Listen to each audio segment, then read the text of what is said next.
Denha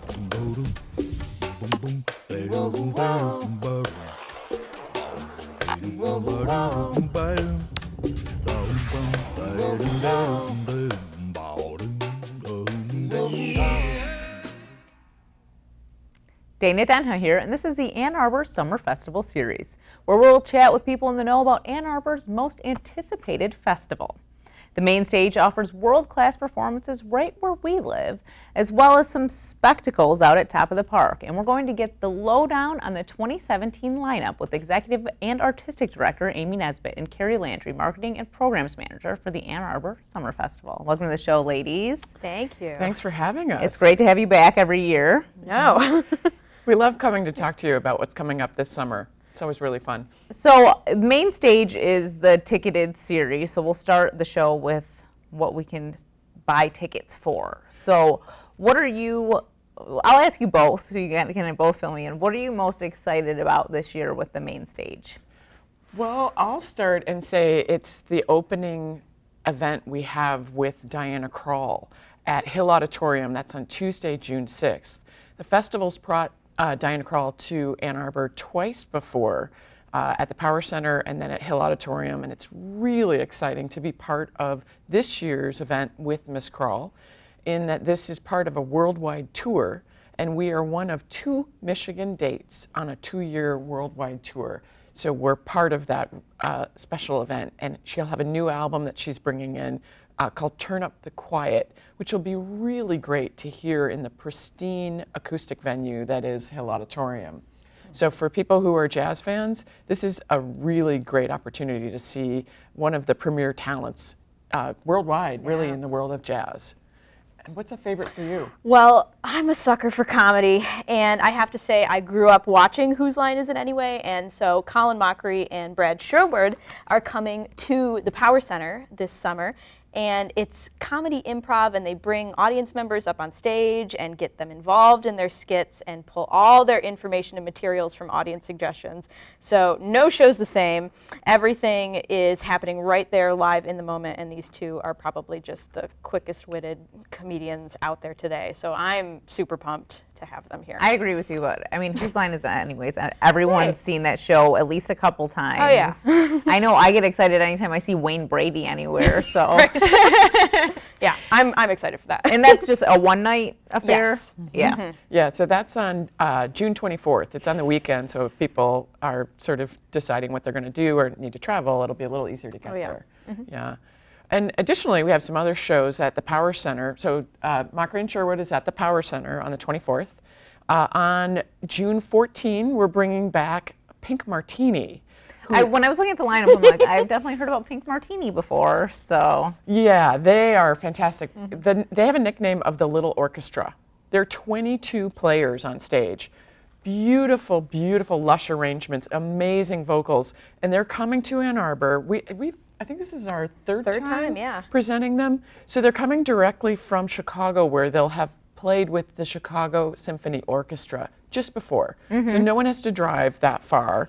They're going to come and play the Power Center, and that one, tickets go really quickly, so anyone who's interested in that one should really hustle up to get their tickets. They'll also be premiering new material, because they as well have a new release this spring. So there are songs they're going to be doing in, I think, up to a minimum of 5 different languages. They're phenomenal. So everybody can go to our website to listen to these artists and learn more about them with YouTube and the rest. And then the next night, we have a really exciting performer who hasn't been back to Michigan in quite a long time, a woman named Rhianna Giddens. And so some people know of Rhianna from her work with the Carolina Chocolate Drops. She sings and plays banjo and guitar and has a great backing band. She too has a brand new album. If you're I sense a theme. Yeah. Is that your theme for this year, the new album? Well, you know, when we can get on people's new tour and they're premiering new works, it's really exciting. There's so much energy and heat behind these tours, and the artists are so excited to debut this material. And audiences in Ann Arbor are so friendly to these musicians and all of these talents. we just find it's just a great exchange in these really nice halls to experience this music. Do you find when people do come to Ann Arbor with their new album that maybe they're still playing some of the stuff people remember as well, too? Absolutely. Often we see that happens in the later part of the show, and certainly for the encores. Some of those super favorites are always in the set lists. Because they also know that Ann Arbor audiences and Southeast Michigan audiences are really dialed into what they're about to experience. While there are plenty of people who take a gamble and they don't know someone's music super well, a lot of people will take the time and really research what they're about to experience. And we provide some great tools for that on our website with Spotify links to entire playlists for artists and the rest. So it's great. So hopefully people will also take a chance on an artist they might not know as well. But an artist like Rhiannon is playing major festivals around the United States, particularly around this release. So it's going to be a really exciting show. We're really looking forward to it. Do you find a lot of the artists are on tour when they come, or sometimes they're just coming here because they like the summer festival or the city? There's a combination, but really it's when they're on tour. Yeah. Typically that's when we tend to work with them. But we are very proud of the fact that we hold a great place in different artists' hearts, such as Diana Krall, who could have played a lot of other places with this CD release. And we're very happy that she chose to work with us and that we could present her at Hill Auditorium. Same thing with Rhiannon and a number of other artists. And that it's actually true throughout our entire event in the summer. We are really a select destination, and a lot of these artists really understand that the Ann Arbor surrounding audience really appreciates great artistry. So we're also doing some new things at the Power Center this summer. We're doing a special series of performances for families and kids. Oh, really? Yeah, so this is a big one. I really want people to spend the time to get to know this event. We're doing not one show, but 2 shows with a comedic scientist named Dr. Kaboom. And he's a riot. So that's on Father's Day, June 18. And what we've done is we've set a really accessible ticket price of $15, which, yeah. you know, you can hardly go to the movies and get a Coke and popcorn for that. I don't think you can. Right? Yeah, I don't think you can. So it's only $15. It's an hour-long show. There's 2 different shows. There's one show at 1 p.m. and there's another show at 4 p.m. And do you want to talk a little bit about Kaboom? So the first show is called It's Just Rocket Science. Oh, so it's two different shows. Okay. And the second show is called Live Wire. And he brings, just kind of like with Colin and Brad, he actually brings up audience participants from the stage. So he'll bring kids up and get them to kind of experiment with what he has on stage. So the first show, It's Just Rocket Science, deals with rockets, propulsion, jet engines, kind of astronaut space station kind of thing. So he'll bring the kids up and they'll get to experience a rocket actually on stage that he'll shoot across the stage and actually be on it. So is it educational and comedic then? It totally is. Yes. A bit of both. Yeah. And then with Live Wire, the second show, he's going to have a real Tesla coil on stage too. So he's going to kind of dive into kinetic energy and all these things with the kids too. So they'll get a really big hands-on experience when they go to these shows, in addition to a lot of educational takeaways and a lot of really great family time too. Yeah, we have found in talking to the artists that a lot of people who, particularly kids who attend these shows, if they go to one, they want to go to the other. So your whole Father's Day will be spent with Dr. Kaboom. It could be. Well, and then the last one, when it lets out, that's when Top of the Park opens. So it kind of could work out really well for people. But just what we suggest is that this is really meant for kids age 6 to 16. So that's a wide range. Yeah. It's smart humor, and it's not dumbed down for really, really little kids, but it's really accessible and fun and playful. So little kids won't be kind of feeling a little left out. Yeah. So he really ranges that sense of humor, and he's shooting Nerf rockets out into the audience. He's bringing kids up on stage like Kari described. And the second show, you can read about all of these on our website. The second show was actually commissioned by the Smithsonian Institute. So this is not just sort of any old science experiment and how does electricity work. This is some really, really fun stuff, super engaging. So anyone who's curious about that one, I would definitely encourage them to go to our website and learn more about it. And call the ticket office or call our office, and we'll help walk you through it. Yeah, so that'll be really great. And following that, on the 24th, will be Mockery and Sherwood at the Power Center. And after that, we are really excited to bring back our friend from public radio, Ira Glass. And a lot of people know Ira Glass from This American Life, which I think has about over 4 million listeners on public radio. It's huge. It's really huge. So we're really excited to bring him back in his new show called 7 Things I've Learned. So he's talking about his artistic process, how he comes up with these stories and works with different talent. There's actually a huge half-an-hour audience question and answer within the show. So people who are aspiring writers, who want to know about how to break into public radio, who want to sort of understand his artistic process, he is really opening the floor for anything and everything goes. And he's bringing video. He's also talking about other projects that he's working on artistically beyond this project, and some other podcasts that he's been doing, and just kind of opening his process to fans and the audience. And we expect that will be really popular. That's on Saturday, July 1st.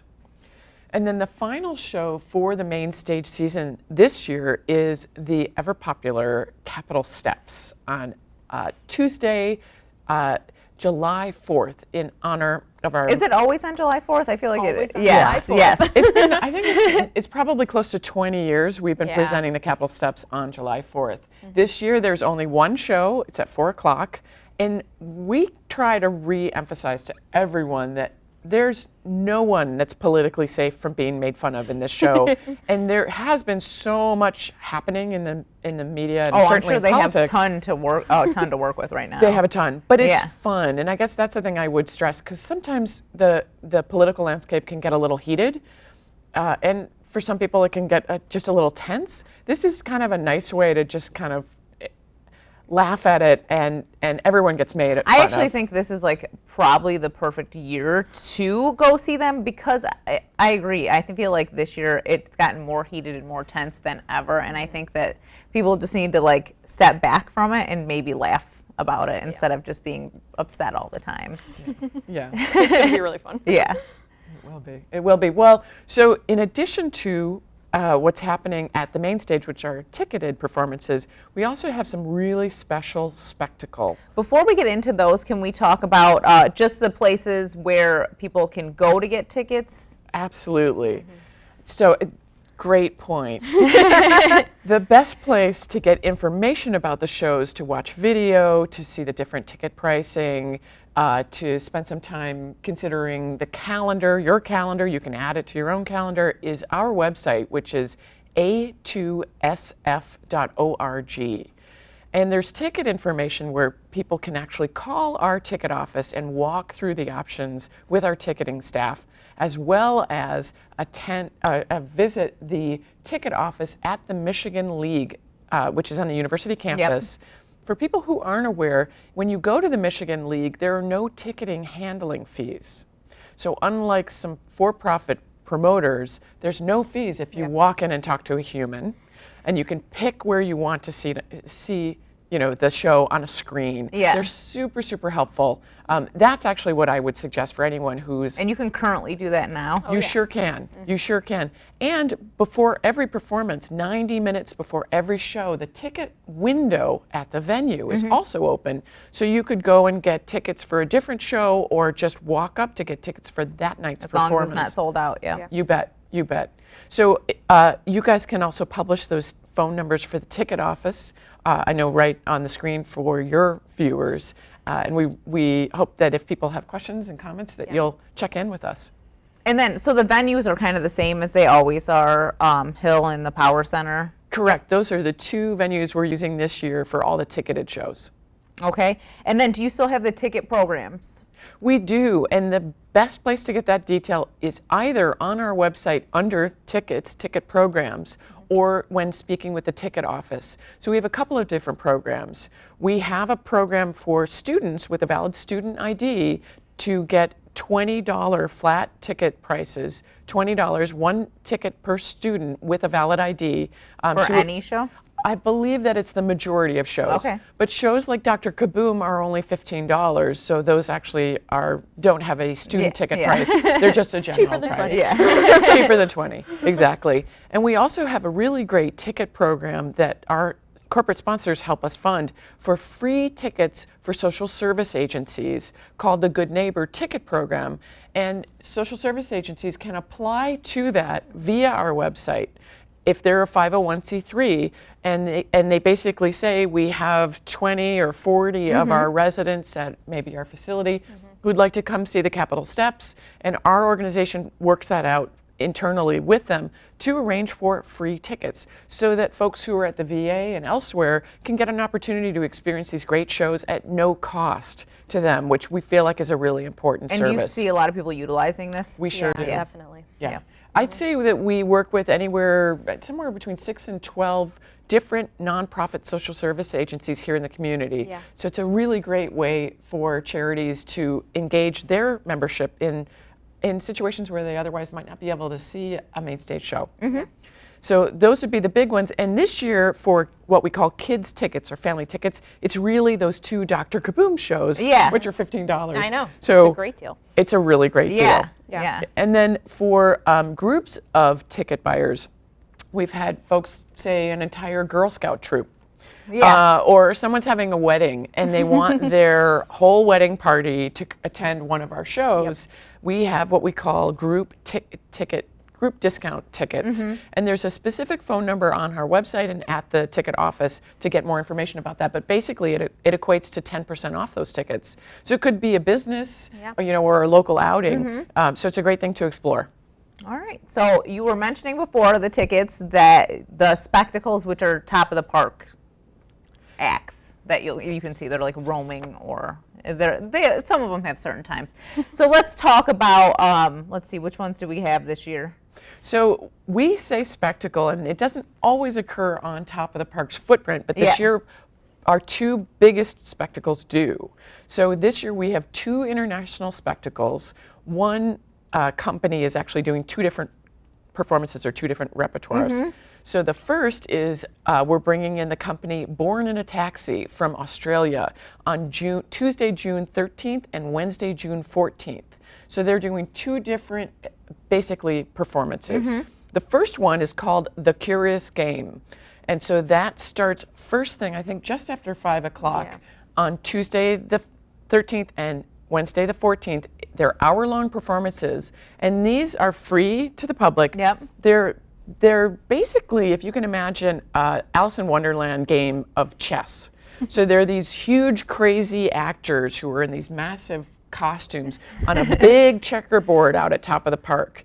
And the kids who are there, who show up, get to be players in the game. Oh, do you know how to play chess? I don't know how to play chess, but... No, I mean, you really don't need to know any rules before you play this game. They kind of make it up as they go and move the kids around the chessboard, but yeah, it's going to be something to see and be a part of.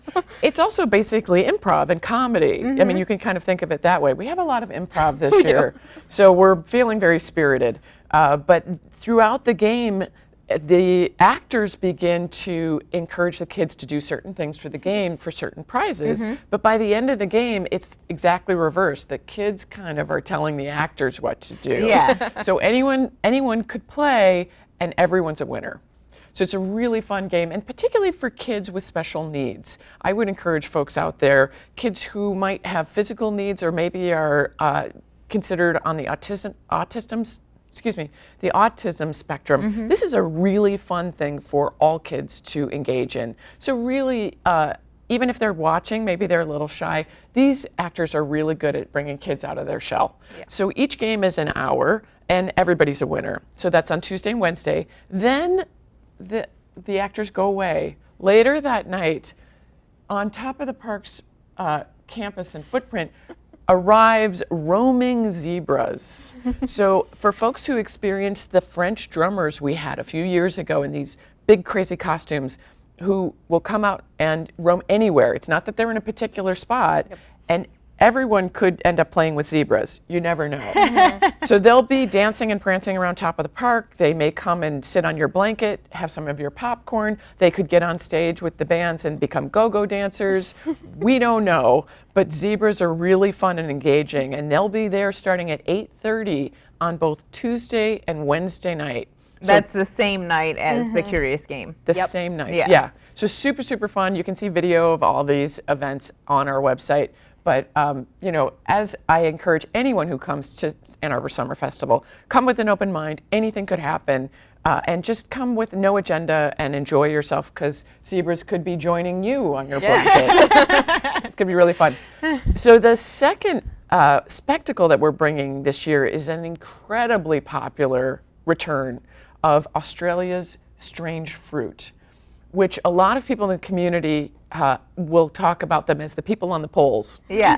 So this is not the first time they've been here. This is not. This would be the third time we've brought Australia's strange fruit. But this is a really special night. Well, we'll have them for 3 nights. So June 27, 28, and 29. This is a world premiere. We just landed it. I know. It wasn't really meant to be this way, but we ended up landing the world premiere. So they will be coming here early and rehearsing with us, and the artistic director will be here from Australia. There'll be people here from Manhattan. It's going to be amazing. So we're able to do this with support from the National Endowment for the Arts, and the University of Michigan's Bicentennial Committee is helping us do this, because this is also part and parcel with some celebrations of the university's 200th bicentennial. So every night there'll be 2 shows. It's a half an hour show. The show will also involve the Burton Towers Carillon bells playing with the performance. Wow, that's pretty cool. It's very cool. Really cool. And the artists are bringing these very world-renowned handbells from Australia that the performers on top of these poles will be playing with audience participation. We're working on a workshop with kids to actually create some of the physical materials in and around the exhibit, the event, that will interact with those artists. So imagine a giant abstract Viking ship.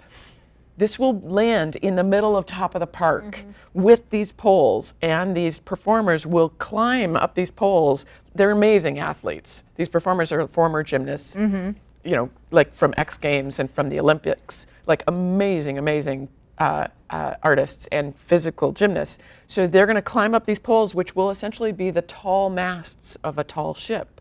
And that's the sort of the theme, and it's called Tall Tales of the High Seas. And this will happen all 3 nights, 2 shows a night. 6 chances to see this. 6 chances, and this is by far the most popular thing we ever bring to Top of the Park. So I can't encourage people strongly enough. If you're curious, come early, bring a blanket, have some food, hang out, people watch, and just enjoy. There'll be plenty of places to see the performance very well, because they're up so high. Yeah. But this is one of those do not miss. You're giving me chills. I know. It's exciting. It's great. It's going to be so great. This is one that all ages should join us.